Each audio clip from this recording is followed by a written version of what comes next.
ஜீரோருக்கு உங்களை வரவேற்கும் நான் தேவேந்திரன். இடஒதுக்கீடு பல்வேறு காலகட்டங்களிலும் பிரித்தே வைக்கப்பட்டிருந்த இந்த சமூகத்தை சமன்படுத்துவதில் எடுக்கப்பட்ட பல்வேறு முயற்சிகளுள் முக்கியமான முயற்சி இடஒதுக்கீடு. எந்த அளவிற்கு கஷ்டப்பட்டு போராடி இந்த இடஒதுக்கீடு முறை இங்கு கொண்டு வரப்பட்டதோ அதே அளவிற்கான எதிர்ப்பு போராட்டங்களும் நீடித்தே வந்து கொண்டிருக்கின்றது. இந்த சூழ்நிலையில் சமத்துவப்படுத்தக்கூடிய, சமூகத்தை சமன்படுத்தக்கூடிய இந்த இடஒதுக்கீட்டுக்கு எதிராக மேலும் ஒரு எதிர்ப்பான விஷயமாக உச்சநீதிமன்றத்தினுடைய ஒரு பரிந்துரை பார்க்கப்படுகின்றது. அதாவது தெலுங்கானா, ஆந்திரா உள்ளிட்ட மாநிலங்களில் கடைபிடிக்கப்பட்டு வரும் சூப்பர் ஸ்பெஷாலிட்டி கோர்ஸ், உயர்கல்வியில் மருத்துவத்தில், குறிப்பாக மருத்துவத்தில் உயர்கல்வி பயிலக்கூடிய இடங்களுக்கு மத்திய அரசின் இடஒதுக்கீடு, மத்திய அரசின் கைகளில் அது செல்ல வேண்டும் என்ற மாதிரியான ஒரு பரிந்துரை செய்யப்பட்டுள்ளது. இது குறித்து தான் இன்றைய ஜீரோவரில் அலச இருக்கின்றோம். உயர்கல்வியிலும் இடஒதுக்கீடு எந்த அளவிற்கு அவசியமான ஒன்றாக உள்ளது, இடஒதுக்கீட்டு அப்படிங்கிற முறை தகுதியின் அடிப்படையில் மாற்றப்பட வேண்டிய ஒன்றாக இருக்கின்றதா என்ற அளவில் இன்றைய ஜீரோவரை நகர்த்தி இருக்கின்றோம். முதலில் அது குறித்த ஒரு செய்தி தொகுப்பை பார்க்கலாம். உயர் மருத்துவ பட்டப்படிப்புகளில் இடஒதுக்கீட்டு முறையை பின்பற்றக்கூடாது என்றும் தகுதி அடிப்படையை மட்டுமே பின்பற்ற வேண்டும் என்றும் உச்சநீதிமன்ற அமர்வு உத்தரவிட்டுள்ளது. ஆந்திரா, தெலுங்கானாவில் முதுநிலை சிறப்பு மருத்துவ பட்டப்படிப்புகளில் விண்ணப்பதாரர்களுக்கு அவர்களது பூர்வீக வசிப்பிடத்தை அடிப்படையாக கொண்டு இடஒதுக்கீடு வழங்கப்பட்டு வருகிறது. இதற்கு எதிராக உச்சநீதிமன்றத்தில் தாக்கல் செய்யப்பட்ட மேல்முறையீட்டு மனுக்கள் மீது நீதிபதிகள் தீபக் மிஸ்ரா, PC பந்த் ஆகியோர் அடங்கிய அமர்வு முன்பு நேற்று விசாரணைக்கு வந்தது. அப்போது பேசிய நீதிபதிகள், கடந்த 68 ஆண்டுகளுக்கும் மேலாக அமலில் உள்ள இடஒதுக்கீட்டு முறையில் எந்த மாற்றமும் செய்யப்படவில்லை என்றும் தகுதியின் மீது இடஒதுக்கீடு ஆதிக்கம் செலுத்துவதால் உயர்கல்வியின் தரத்தில் சிக்கல் ஏற்படும் என்று கருதுவதாகவும் கூறினர்.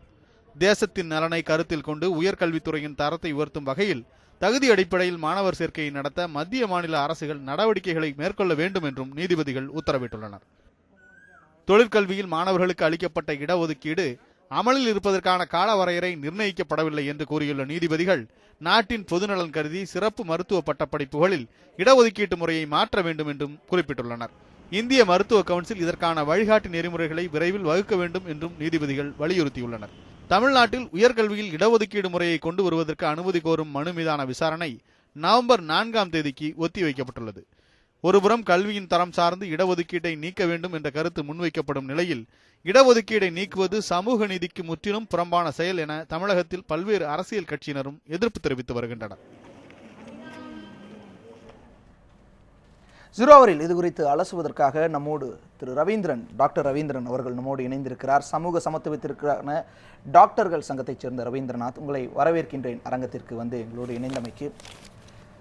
உச்சநீதிமன்றத்தினுடைய இந்த பரிந்துரை நீங்கள் எப்படி பார்க்கிறீர்கள்? உச்சநீதிமன்றம் பல்வேறு காலகட்டங்களில் சமூக நீதிக்கு எதிராகவும் இடஒதுக்கீட்டு எதிராகவும் பல்வேறு தீர்ப்புகளை வழங்கியிருக்கிறது. தகுதி அடிப்படையில் மாணவர்கள் படிக்க வேண்டும், பயில வேண்டும் என்ற கோட்பாட்டை அது அடிப்படையாக கொண்டிருக்கிறது. இது சாதாரண மக்களுக்கு எதிரானது. இப்போ என்னென்னா, பல நேரங்களில் உச்சநீதிமன்றம் மாநில அரசுடைய உரிமைகளுக்கு எதிராக இருக்கிறது. இன்றைக்கு வழங்கப்பட்டிருக்கூடிய தீர்ப்புடைய சாராம்சம் என்ன சொல்கிறானாக்க, ஆந்திராவும் தெலுங்கானாவும் ஏற்கனவே ஒரே மாநிலமாக இருந்த பொழுது, ஆந்திரா என்ற மாநிலமாக இருந்த பொழுது அவர்கள் MBBS மற்றும் முதுநிலை மருத்துவக் கல்வி என்று சொல்லக்கூடிய MDMSல அகில இந்திய தொகுப்பு ஒரு இடங்கள் கொடுக்க மாட்டார்கள். அதே போல் அந்த இடங்களிலிருந்து அவர்கள் அந்த மாணவர்கள் எழுதவும் மாட்டாங்க. ஆல் இண்டியா தொகுப்புக்கு சீட்டையும் கொடுக்க மாட்டாங்க, ஆல் இண்டியா தொகுப்பு வேறு ஸ்டேட்டுக்கும் போக மாட்டாங்க. அதே போல் ஜம்மு காஷ்மீர் மாநிலமும் போகாது. அந்த ஆல் இண்டியா கோட்டா சிஸ்டம் எங்களுக்கு தேவையில்லை என்று சொல்லி ஜம்மு காஷ்மீரும் ஆந்திராவும் ஏற்கனவே அதில் சேரவில்லை. எனவே அதுதான் பிரச்சனை. இப்போ என்ன சொல்கிறாங்கனாக்க, ஆந்திராவும் தெலுங்கானாவும் அந்த ஆல் இண்டியா கோட்டா சிஸ்டத்தில் சேரணும் அப்படின்னு சொல்லி அவங்க சொல்கிறாங்க. இது மாநில உரிமைக்கு எதிரானது. அப்போ சொல்கிறதோடு மட்டும் இல்லாமல் என்ன சொல்கிறாங்கனாக்க, முதுநிலை மருத்துவக் கல்வி, இளநிலை மருத்துவக் கல்வி மட்டுமல்லாமல் சூப்பர் ஸ்பெஷாலிட்டி என்று சொல்லக்கூடிய கார்டியாலஜி, நியூராலஜி, சிறுநீரக அறுவை சிகிச்சை, மூளை அறுவை சிகிச்சை போன்ற உயர் சிறப்பு மருத்துவ சீட்டுகளுக்கும் அவங்க ஆல் இண்டியா கோட்டாவை இடஒதுக்கீடு கொடுக்கணும், தனியாக அந்த தொகுப்பு இடங்களை கொடுக்கணும் அப்படிங்கிற மாதிரி சொல்கிறாங்க. அதை சொல்லுகின்ற பொழுது என்ன சொல்கிறாங்கனாக்க, தமிழ்நாடும் அது மாதிரி உயர் சிறப்பு மருத்துவ கல்வியில் எல்லா இடங்களையும் தமிழ்நாட்டுக்கே வச்சுக்குது. அப்போ இது தேசிய நலனுக்கு எதிரானது. அதனால் அந்த இதில் மாற்றத்தை கொண்டு வரணும். தமிழ்நாடு சம்மந்தப்பட்ட வழக்கை நாங்கள் நவம்பர் மாதம் 4ஆம் தேதி எடுக்கிறோம் அப்படிங்கிற மாதிரி சொல்லியிருக்காங்க. அது அப்பட்டமாக தமிழக மக்களுடைய நலனுக்கும் தமிழக அரசு மருத்துவமனை நலனுக்கும் பாதகமானது, எதிரானது.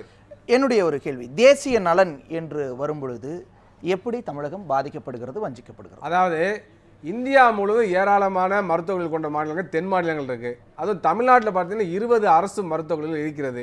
இந்த உயர் சிறப்பு மருத்துவக் கல்வி என்று பார்க்கின்ற பொழுது, அதாவது கார்டியாலஜி, நியூராலஜி, மூளை அறுவை சொல்லக்கூடிய உயர் சிறப்பு மருத்துவ படிப்பில் பார்த்தீங்கன்னா தமிழ்நாட்டில் வந்து அரசு மருத்துவ கல்லூரியில் மட்டுமே 189 இடங்கள் இருக்கிறது.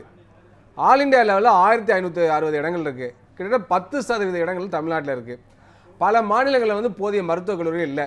இப்போ தமிழ்நாட்டில் பார்த்தீங்கன்னாக்க 19 லட்சம் மக்கள் தொகைக்கு ஒரு மருத்துவக் கல்லூரி இருக்கிறது.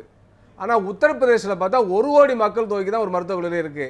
பீகாரில் ஏறத்தாழ 1 கோடி மக்கள் தொகைக்கு ஒரு மருத்துவக் கல்லூரி தான் இருக்குது. அப்போ உயர் சிறப்பு மருத்துவக் கல்வியோ இல்லை முதுநிலை மருத்துவக் கல்வியோ இல்லை எம்பிபிஎஸ் போதுமானதாக இல்லை. அவ்வாறு இருக்கின்ற பொழுது தமிழக அரசு ஒவ்வொரு மருத்துவக் கல்லூரிக்கும் 200 கோடி ரூபாய் செலவு செஞ்சு ஆரம்பிக்கிறாங்க.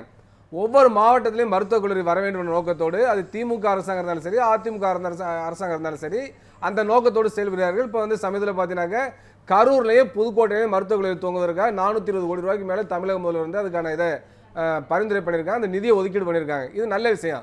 அப்போ நம்ம தொடர்ந்து பார்த்தீங்கன்னா ஒவ்வொரு மருத்துவக் கல்லூரியும் ஆரம்பிப்பதற்கு 200 கோடி ரூபா அளவு செலவு செய்த பிறகு நமது இடங்கள் நம்மளுக்கு கிடையாது, மற்ற ஸ்டேட்காரங்க படிக்கிறதுனாக்க அதனால் தமிழ்நாடு பாதிக்கப்படும். அப்போ தமிழ்நாட்டில் ஒரு மருத்துவக் கல்லூரி ஆரம்பிக்கப்பட்டு அதில் எம்பிபிஎஸ்ஸோ அல்லது எம்டிஎம்எஸ் போன்ற பிஜியோ அல்லது டிஎம் எம்சிஹெச் போன்ற உயர் சிறப்பு மருத்துவ படிப்போ துவங்கப்பட்டால் அதில் தமிழக மருத்துவர்கள் தான் அதிகமாக படிக்க வேண்டும். ஆனால் இன்றைக்கு வந்து அதற்கு வேட்டு வைக்கின்ற வகையில் உச்சநீதிமன்றம் செயல்படுகிறது. அப்போ வந்து பிற மாநிலங்களில் எதுக்காக இந்த ஆல் இண்டியா கோட்டா ஆரம்பித்தாங்கனாக்க, இந்த உச்சநீதிமன்றம் வந்து ஆல் இண்டியா கோட்டா சிஸ்டம் என்ற ஒன்றை அதுவே கிரியேட் பண்ணிச்சு. மத்திய அரசோ அல்லது வந்து அது கொள்கை முடிவெடுத்தோ அதை செய்யலை. அதுக்கு மாறாக என்ன சொன்னாங்கனாக்க, பல்வேறு மாநிலங்களில் மருத்துவக் கல்லூரிகள் பின்தங்கி இருக்காங்க. இப்போ வடகிழக்கு மாநிலங்கள் அதிகமான மருத்துவக் கல்லூரிகள் இல்லை, அதில் ஆல் இண்டியா கோட்டா ஒன்று உருவாக்கணும்னு சொல்லி உச்சநீதிமன்றமே கிரியேட் பண்ணிச்சு. அப்போ உச்சநீதிமன்றம் அவ்வாறு உருவாக்கிய பொழுது என்ன செஞ்சுருக்கணும், அந்த ஆல் இண்டியா கோட்டாவில் வடகிழக்கு மாநிலங்களுக்கு ஒரு இடஒதுக்கீடு கொடுத்துருக்கணும். அந்த மாதிரிலாம் ஒன்றுமே இல்லை. அப்போ வடகிழக்கு மாநிலங்கள் எப்படி ஆல் இண்டியா கோட்டாவில் படிப்பாங்க? அப்போ தமிழ்நாட்டில் வந்து அதிகமான மருத்துவக் கல்லூரிகள் இருக்குது, பல மாநிலங்களில் போதிய மருத்துவக் கல்லூரிகள் இல்லை. அப்படின்னாக்க எந்தெந்த மாநிலங்களில் போதிய மருத்துவக் கல்லூரி இல்லையோ அங்கு அதிகமான மருத்துவக் கல்லூரி ஆரம்பிப்பதற்கு அந்த மாநில அரசுகளும் உதவி செய்ய மத்திய அரசு தயங்கக்கூடாது, உதவி செய்திருக்க வேண்டும். அதுக்கு தனியாக நிதி கொடுத்து மருத்துவக் கல்லூரி ஆரம்பிக்க வேண்டும். ஆனால் இதுவரையும் அந்த மாதிரி ஆல் இண்டியா கோட்டா சிஸ்டம் வந்த பிறகு கூட பின்தங்கிய மாநிலங்களுக்கு நிதி கொடுத்து அதிகமான மெடிக்கல் காலேஜ் ஆரம்பிங்க, பீகாரில் நிறைய ஆரம்பிங்க, உத்தரப்பிரதேசில் ஆரம்பிங்க, வடகிழக்கு மாநிலம் ஆரம்பிங்க அப்படின்னு சொல்லி மத்திய அரசு உதவி பண்ணவே இல்லை. அப்போ அந்த மாநிலங்களில் மருத்துவக் கல்லூரி ஆரம்பிக்கிறது உதவி பண்ணிருக்கணும் ஒழிய நம்முடைய சீட்டை பறித்து அங்கே கொடுத்துட்டு இது தேச நலன் சொன்னால் அது வந்து ஏற்றுக்கொள்ள முடியாது. இது தமிழக மக்களுடைய நலனுக்கு, தமிழ்நாட்டுடைய நலனுக்கு எதிரானது. இதனால் நாட்டின் ஒற்றுமை ஒருமைப்பாடு பாதிக்கப்படும். ஆனால் அதே நேரத்தில் இதே கருத்தை உச்சநீதிமன்றத்தின் பரிந்துரையை டாக்டர் பிரியா கண்ணன் அவர்களிடம் முன்வைத்தோம். அவருடைய பதில்: children who go into MBBS இப்போதைக்கு are very intelligent children or very hard working children. அவங்க MBBS முடிச்சிட்டாங்க அப்படின்னா I think the levelling is done. அந்த எக்ஸாமை பாஸ் பண்ணி டாக்டர் ஆகிட்டாங்கன்னா லெவலிங் இஸ் டன். ஒரு லெவலிங் பண்ணதுக்கு அப்புறமா திரும்ப ரிசர்வேஷன் அப்படின்னு கொண்டு போகிறது does not serve the purpose of reservation. ஏற்கனவே இருக்கிறவங்களையே திரும்ப திரும்ப கொடுக்கறத விட லெவலிங் முடிச்சது இவங்க எல்லாரும் டாக்டர்ஸ், இவங்களால சம்பாதிக்க முடியும், அவங்களுக்கு அவுட்லுக் இருக்குது, ஆப்பர்ச்சுனிட்டிஸ் இருக்குது, அவங்களுக்கு என்ன பண்ணணுங்கிறது தெரியும். ஏன்னா அங்கே இருக்கிற டீச்சர்ஸ் எல்லாம் சொல்லுவாங்க, அவங்க சீனியர்ஸ் சொல்லுவாங்க, எல்லாமே தெரியும். அப்படிங்கிறப்போ திரும்ப அவங்களுக்கு வந்து ஒரு எக்ஸ்ட்ரா ஸ்டூல் கொடுக்கறது தேவையில்லை. ஸோ இந்த விதத்தில் ஐ திங்க் இப்போ த சுப்ரீம் கோர்ட் என்ன சொல்லியிருக்காங்களோ it is very welcome. School வரைக்கும் அண்டர் கிராஜுவேஷன் வரைக்கும் நம்ம வந்து ரிசர்வேஷன்ஸ் கொண்டு வரணும், which will be a levelling ground. But அதுக்கப்புறமா தேவையில்லை அப்படிங்கிறது சுப்ரீம் கோர்ட் சொல்லியிருக்கிறத வி ஆல் வெல்கம் இட். அவருடைய கருத்தை பார்த்தோம். ஒரு யூஜி லெவலில், ஒரு ஸ்கூல் லெவலில் இடஒதுக்கீடு முறை அவர்கள் தான் படித்து விட்டு வந்து விடுகிறார்களே, அதற்கு மேலும் படிப்பதற்கான சந்தர்ப்பத்திலாவது தகுதி அடிப்படையில் வேண்டாமா அப்படிங்கிற ஒரு விஷயத்தை முன்வைச்சிருக்கார். உங்களுடைய பார்வை? அவங்க அந்த பிரச்சனையை வந்து தவறாக புரிந்து கொண்டிருக்கிறார்கள். அந்த ஜட்ஜ்மெண்ட் தவறாக புரிஞ்சிருக்காங்க. இப்போ வந்து எம்டிஎம்எஸ் என்று சொல்லக்கூடிய முதுநிலை மருத்துவர்களில் இடஒதுக்கீடு வேண்டாம் என்று சொல்லி உச்சநீதிமன்றம் சொல்லலை. ஏற்கனவே சூப்பர் ஸ்பெஷாலிட்டியில் இடஒதுக்கீடு கிடையாது, தமிழ்நாட்டிலையும் கிடையாது, ஆல் இண்டியா லெவலையும் அந்த டிஎம் கார்டியாலஜி அல்லது எம்சிஹெச் என்று சொல்லக்கூடிய அந்த கோர்ஸில் இடஒதுக்கீடே கிடையாது. அது எப்போலேருந்து இடஒதுக்கீடு இல்லாமல் போணுச்சுனாக்க மண்டல் கமிஷன் பரிந்துரையில் வந்து அமல்படுத்துகிற பொழுது அதை எதிர்த்து வழக்கு தொடரப்பட்டது, இந்திரா சகானி வழக்கு என்ற வழக்கு.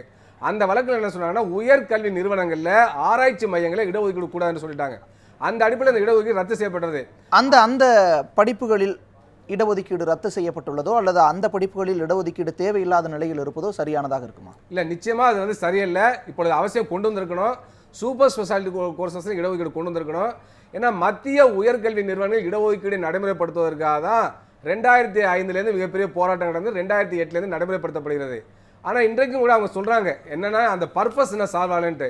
இன்னமும் கூட மத்திய உயர்கல்வி நிறுவனங்களில் இடஒதுக்கீடு முழுமையாக நடைமுறைப்படுத்தப்படவில்லை. 2000 ஆண்டு வரலாற்றில் பார்த்தீங்கன்னா இப்பொழுதுதான் இதர பிற்படுத்தப்பட்டவர்களுக்கு மத்திய உயர்கல்வி நிறுவனங்களில் இடஒதுக்கீடே வருது. 2008 வரை தான் வருது. அப்புறம் என்ன பர்பஸ் சால்வ் ஆகலை? அதே போல் இன்னும் முழுமையான இடஒதுக்கீடு நடைமுறைப்படுத்தவில்லை. 27% இடஒதுக்கீட்டை வந்து உயர்கல்வி நிறுவனங்களில் நடைமுறைப்படுத்துறதுக்கு படிப்படியாக நடைமுறைப்படுத்தணும் தான் மத்திய அரசு சொல்லியிருக்கு. அப்போ முன்னேறிய வகுப்பினர் எவ்வளோ பாதிக்கப்படுவாங்களோ அதுக்கு ஏற்ற மாதிரி அதிகமான இடங்களை ஒதுக்கணும்னு வேறு சொல்லியிருக்காங்க. அப்போ ஒட்டுமொத்தமாக பார்க்கின்ற பொழுது அது முழுமையான ஒரு இடஒதுக்கீடாகவே இல்லை. இது ஒரு அம்சம். அதுக்கடுத்து வந்து பார்த்தீங்கன்னாக்க அதாவது இடஒதுக்கீட்டில் வந்து படித்தவங்க மேலே சூப்பர் ஸ்பெஷாலிட்டியோ இல்லை பிஜிலேயோ கேட்கக்கூடாதுன்ற வாதம் தவறு. இடஒதுக்கீடு நோக்கம் என்ன? எல்லா நிலைகள்லையும் ஆட்சி அதிகாரத்தில், நிர்வாகத்தில், கல்வியில் அனைவருக்கும் சம வாய்ப்பு கிடைக்க வேண்டும் என்பதை நோக்கம். அதனால் அப்படி பார்க்கின்ற பொழுது இந்தியாவில் வந்து பார்த்தீங்கன்னாக்க உயர்கல்வி படிப்பில், சூப்பர் ஸ்பெஷாலிட்டி படிப்பில் இன்றைக்கும் வந்து முன்னேறிய வகுப்பினுடைய மேலாதிக்கம் தான் அதிகமாக இருக்கிறது. எனவே அதுலேயும் தாழ்த்தப்பட்டவர்கள், பிற்படுத்தப்பட்டவர்கள், பழங்குடியினர்கள் அதிகமாக படிக்க வேண்டும். இப்போ தமிழ்நாட்டில் கூட பார்த்தீங்கன்னா ஏற்கனவே அவங்க பிஜியை பற்றி சொன்னாங்க. சொல்கிறப்ப நான் என்ன சொல்ல வரேன்னாக்க 10 ஆண்டுகளுக்கு முன்பாக தமிழ்நாட்டில் கூட MDMS போன்ற அந்த முதுநிலை மருத்துவக் கல்லூரியில் முழுமையான இடஒதுக்கீடு இல்லை. தமிழ்நாட்டில் சில அரசு அதிகாரிகள் என்ன பண்ணி வச்சிருந்தாங்கன்னாக்க 8 சீட்டோ அதுக்கு கீழேயோ இருக்கக்கூடிய முதுநிலை மருத்துவக் கல்வி இடங்களுக்கு இடஒதுக்கீடு கிடையாது என்று வைத்திருந்தார்கள். அப்போ எங்களுடைய சங்கம் தான் வழக்கு போட்டு 8 சீட்டோ அதுக்கு கீழேயோ இருந்தாலும் கூட இடஒதுக்கீடு கொடுக்கணும் கேஸ் போட்டோம். அதுக்கு பிறகு தமிழ்நாட்டில் கூட இப்போ 4 சீட்டாக இருந்தாலும் சரி, ஒரே சீட்டாக இருந்தாலும் கூட இன்றைக்கு வந்து சுழற்சி அடிப்படையில் இடஒதுக்கீடு கிடைக்குது. ஏன்னா தமிழ்நாட்டில் பார்த்தீங்கன்னா பல முதுநிலை மருத்துவக் கல்வி இடங்களில் 8 சீட்டு கீழே இருந்துச்சு. அதாவது MD சைக்காட்ரிக் மெடிசின், என்டோக்ரைனாலஜி, MDS போன்ற படிப்புகள் பார்த்தீங்கன்னா 4 சீட்டு 5 சீட்டு தான் இருக்கும். 4 சீட்டு 5 சீட்டே இருந்தால் இடஒதுக்கீடு இருக்காது, இல்லை என்ற நிலை இருந்தது. அப்போ என்ன நோக்கம் இருக்கு? இடஒதுக்கீடு நோக்கத்தை பற்றி சொன்னாங்க. நோக்கம் நிறைவேறலையே. அப்போ இப்படிப்பட்ட சூழ்ச்சியெல்லாம் வேறு நடக்குது. அந்த நிலையில் நாங்கள் என்ன சொல்றோம்னாக்க உயர் சிறப்பு மருத்துவக் கல்வியில் இடஒதுக்கீடு வேணும். இதனால ஒன்றும் தகுதியெல்லாம் கெட்டு போயிடாது. தரமான டாக்டர்லாம் வந்துட்டு இருக்காங்க, திறமையான டாக்டர் தான் வந்துட்டு இருக்காங்க. இது குறித்து நாம் பேச வேண்டி இருக்கின்றது. காரணம், தகுதி உயர்கல்வியை பொறுத்தளவு அல்லது சூப்பர் ஸ்பெஷாலிட்டி கோர்ஸை பொறுத்தளவு தகுதி இல்லாதவர்கள் இதன் மூலமாக வந்துவிடக்கூடிய வாய்ப்பு இருக்கின்றதோ என்ற ஒரு விமர்சனம் கூட முன்வைக்கப்படுகின்றது. அது குறித்தும் நாம் அலசரிக்கின்றோம். 0 ஹவரில் ஒரு சிறிய இடைவேளைக்கு பிறகு.